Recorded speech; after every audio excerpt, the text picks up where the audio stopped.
Welcome to this Prepared Life podcast, a podcast for women where preparedness feels peaceful, practical, and possible. I'm Allison, and together we're building a calmer, more resilient lives, one pantry shelf, skill, and intentional step at a time. We are answering your questions today. These are all questions from followers on various social media platforms or private messages. I'm going to go through a few of those today, and I would love to answer your questions on a podcast episode. You can head to my website, thispreparedlife.com, and on the homepage, you will see a option to ask a question for the podcast. Just fill out that form, and maybe your question will be on the next Your Questions Answered.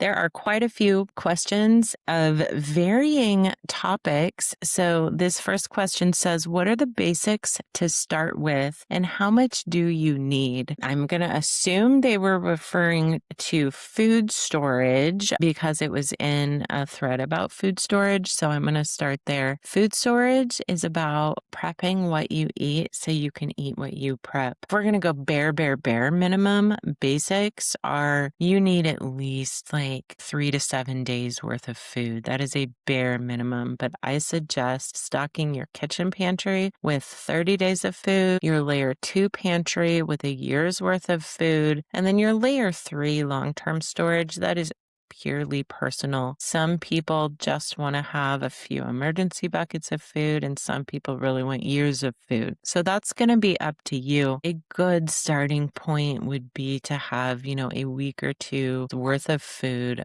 per person in your household somewhere. And in addition to that, do not forget the water. You need to have water. I suggest 1 gallon or 2 gallons per person per day for 2 weeks, and then having a way to filter water, purify water, and disinfect water as needed for emergency situations. Some of these questions are from Instagram story boxes, so they don't give us a lot of character space, so people get pretty creative about how they put their questions in, so sometimes I do have to decipher a little bit. But this one says, glass jar veggie versus canned, which one is better for storage? For long-term storage, commercially canned, like the actual canned vegetables, are better than glass, purely because glass is breakable. Like, can damage happen to those cans? Yes. And if they have the pop top, those are actually not the best for long-term storage, and it's getting harder and harder to find things without a pop top. I think, eventually we're going to hit a point where everything has a pop top, but commercially canned is gonna last longer in a long-term pantry than the powers that be say that home canned food should be consumed within a year. I have eaten pickled home canned stuff multiple years old with no ill effects. We will eat jam and applesauce that's much older. I typically am more cautious with pressure canned food. So that would be meats or vegetables, anything low acid, beans, things like that. I won't give you a date because I don't have one. I'm going to look at the food and make, a choice and a decision about that. But for a prepper pantry, I'm going to say go with commercially canned foods and have those home canned foods be in your layer 2 grocery store that you are rotating those through on a more regular basis and eating those. Rotating long term. I'm going to assume this one is like how do I rotate long term? So I'm going to tell you how I do it. There's also a podcast episode all about layer 3. Go ahead and check that out. And then my book has all the information you need to know about all 3 layers of food storage. It is essentially the book I wish I had when I started my home food storage, my home food supply. So head to Amazon, head to wherever you buy books, type in Allison Michael home food storage. It's going to come up, and you can either pre-order that or order that depending on when you are listening to this episode. How do you rotate long-term foods? My long-term food storage will rotate anywhere between 2 and 10 years from when I package it. And I am really good about labeling all of my long-term food storage, whether it's buckets or Mylar number 10 cans, so I can just at a glance see when something is. When I am looking at my spreadsheet and I'm like, oh, I have oats. We're going to use that as an example. Oats in my long-term storage that needs rotated into to be used, first thing I'm going to look at is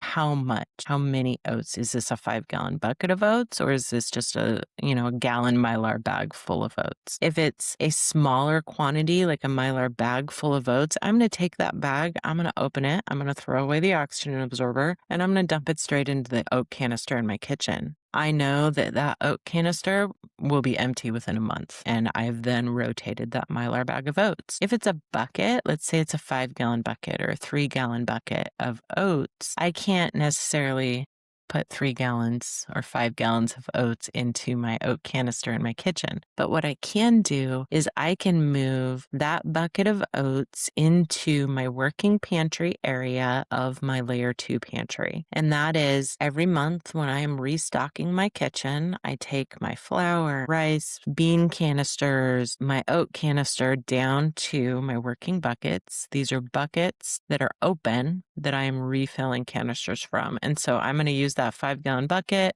I'm going to refill my oat canister. I'm going to take my oat canister back to the kitchen.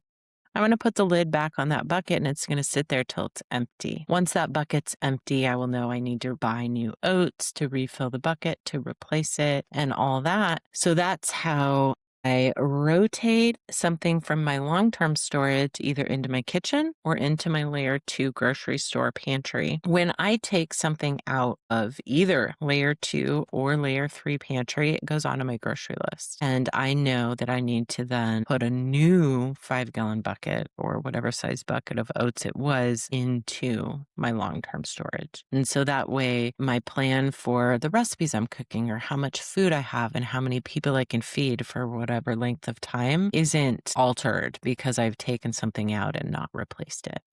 Meal planning. Do you keep a spreadsheet of all the meals your family likes to eat? I do not. I am not a spreadsheet kind of person. I do have a spreadsheet for my food storage, but what usually happens is I print it and then I write notes on it and then I just go update it once every 6 months, 3 months, somewhere in there. So I do not keep a spreadsheet of all the meals that my family likes to eat.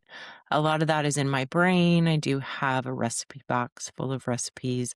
My kids have asked me to make a family cookbook so they have access to all of our recipes. But for preparedness purposes, I do have my prep binder, which as I'm planning, I have a meal planner in there, and then I have a recipe page that I will write recipes onto, and those get put in my binder so that even if I am unavailable, someone can look at my binder and know this is how much food is in the food storage. This is where the oats are or whatever it is. And here's how to reconstitute them and the recipe to cook them. So I do keep all of that kind of stuff in my prep binder that's accessible for my family. But I just handwrite that because I'm kind of old school. Where does one begin with limited storage space? So this question comes up a lot from a lot of people, and the answer is you get really, really creative. You can go vertical. Do you have a closet that, has wasted space, maybe behind the clothes or on the back shelves? Can you use under bed storage? Can you put your bed on risers and raise it up a little bit so you have even more under bed storage? I've known some people will keep like buckets behind their couch, and so their couch is out a little bit from the wall. Like, I haven't ever done that. I would wonder if it I don't know, it just seems like a bucket would be a lot of space, but you use the space you have the best you can. So can you go vertical? Can you identify unused or misused space in your house? Can you declutter? Like, open up that hall closet and go, do I really need all of these things in here? Or can I declutter, send some stuff to the thrift store and use 2 of these shelves for my home food storage? Get creative and try and use your space as wise as you can. But we have lived in houses where we didn't have a ton of space, and you do what you can. So if you are space challenged, you really need to focus on essentials. And what are you storing that has the most bang for not only your dollar, but for the space that you have available? What foods for long-term storage? The foods that you eat is what I'm going to say. That is always going to be my answer. I know that checklists are nice. Having a list is nice. They have calculators online of, here's the foods to store and you need this many pounds per person. And those are great. But if you don't know how to cook those things, you don't know how to rehydrate those foods, they're not really going to be helpful and they're going to go to waste. So what do you eat that would store well long term? We're looking at dry goods with 10% less moisture. We're looking at foods that are not oily, do not have a high fat content. Foods like that all store well long term. In the back of home foods, there is like a little index section which has some of the more common foods I get asked about and whether it's best for short-term storage or long-term storage, and do you need an oxygen absorber or not need an oxygen absorber. So there's a lot of information in there about specific foods. And if you get the book and you're looking through that index and you don't see a food that you want to store, find a food that's similar. If it's a grain, is there a grain that is similar? And then you can look at that storage, because not every food is listed. There's so many different types of food in the world. We wouldn't have had enough space in the book. But just to give you a short list of some of the better foods for long-term food storage: rice, oats, beans, popcorn, and you do not need an oxygen absorber with popcorn because it does contain moisture inside the kernel. Dry corn, lentils, freeze-dried foods, freeze-dried fruit, freeze-dried vegetables. Those all store extremely well long-term. Dehydrated foods can store well long-term if they snap when you try and break them. So if they're brittle, if they're pliable and leathery, those are not great candidates for long-term storage. Freeze-dried eggs store incredibly well long-term.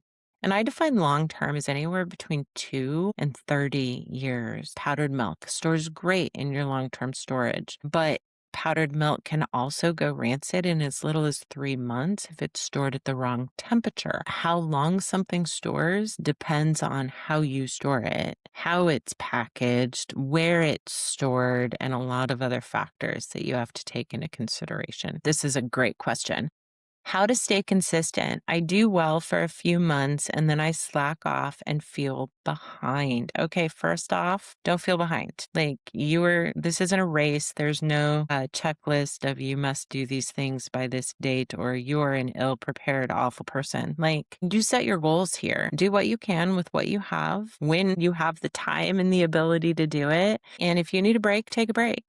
You don't have to be all gung-ho, all in all the time. So how to stay consistent is to make the tasks in your day just part of your lifestyle, your mindset, your everyday life. And you only have so much space in your day. So you need to say yes to the right things and no to the things you don't have space for.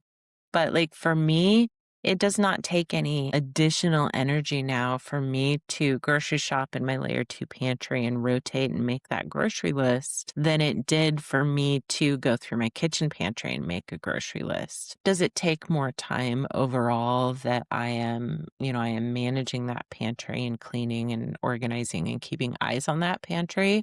Yeah, I would say over the course of the year, I spend, a fair amount of time taking care of that, but it has become a normal part of my daily routine and my tasks. So it's not something I have to stay consistent on. If it's a new skill you're learning, I don't know what they say now, but it used to be, it takes 30 days to make a habit. So if you are wanting to incorporate some new skill into your life, you're going to have to allow yourself grace and time to manage that and to build it into your daily routine. I think of sourdough when I think of that. I am awful with sourdough, guys. I kill sourdough starter all the time.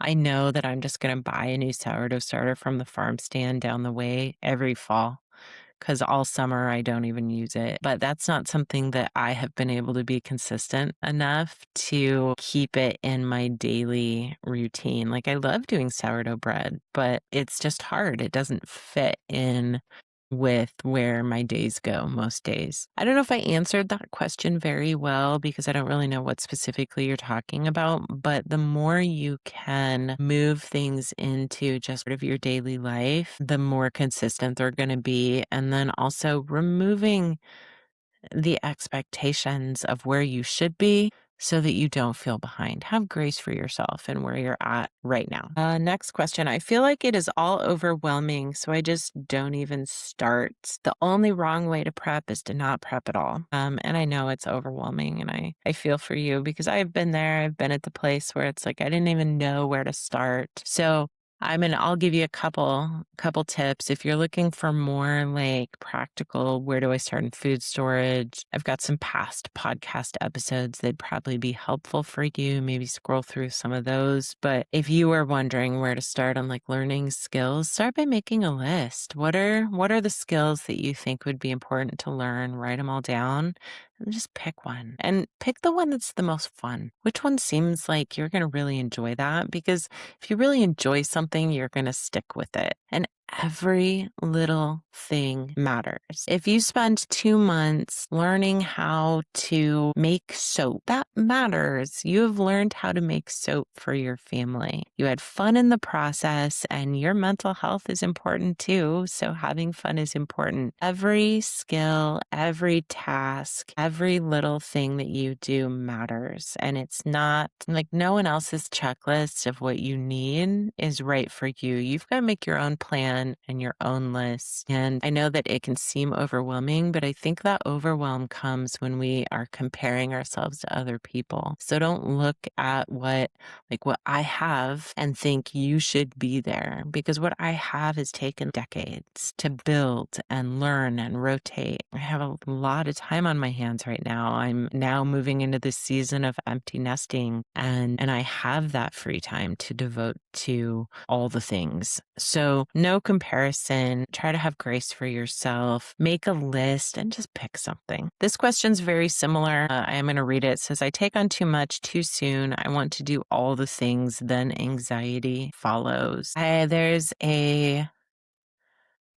I've talked about this a little bit on Instagram, but I like to make what I call our wish lists instead of to-do lists, because to-do lists just make me feel anxious. And I don't know why. It's totally just like a mindset and a wording thing, but I sit down each week and I make my wish list, and it's what needs done and then what I want to get done. And I know, like, I go into my wish list knowing I will not accomplish it all, and I acknowledge I will not accomplish it all. Like, I accept it and I acknowledge it, and I make the list anyway. So if you are taking on too much too soon, I would really refocus, sit down, make a plan. Like I told the previous question, make a list of the things that you want to do and pick one that you want to do. You don't have to do everything all at once. But if you pick something that's exciting to you, then maybe, you'll stick with that for a little while before you move on to the next thing. But also making that wish list to help focus your week and de-stress yourself a little bit. And maybe that will be helpful to you. It's helpful to me. I don't know if it'd be helpful to you, but it's no fun being anxious, especially if the things are things that you want to do. And then if it's causing you anxiety, it kind of makes it no fun. So do what you can with what you have right where you're at. See, these are some great questions. Time is a struggle. I can never do as much as I want. And that's not even close to what others in real life, not just on Instagram, get done. Comparison kills. Oh my gosh. Okay. Don't compare yourself to other people in real life or online. We are all different. We all have different capacities, and that's okay. That is okay. Your journey is your journey and no one else's. Make a list of what you want to do, need to do. Focus that. Choose one thing. Your next best step is great. Like, that is all you need to focus on. What do you need to do next? And quit looking at what other people are doing and comparing yourself to that. I would love to answer your questions on the next podcast. Head to my website, thispreparedlife.com, and you will see on the homepage a box to input your questions. I would love to do that. I love talking with you guys. Thank you so much for listening. If you enjoyed this episode, please leave me a review. And if you are watching on YouTube, hit that subscribe button. Reviews and follows and subscribes help other women find this Prepared Life podcast, because together we're building a calmer, more resilient life, one pantry shelf, skill, and intentional step at a time.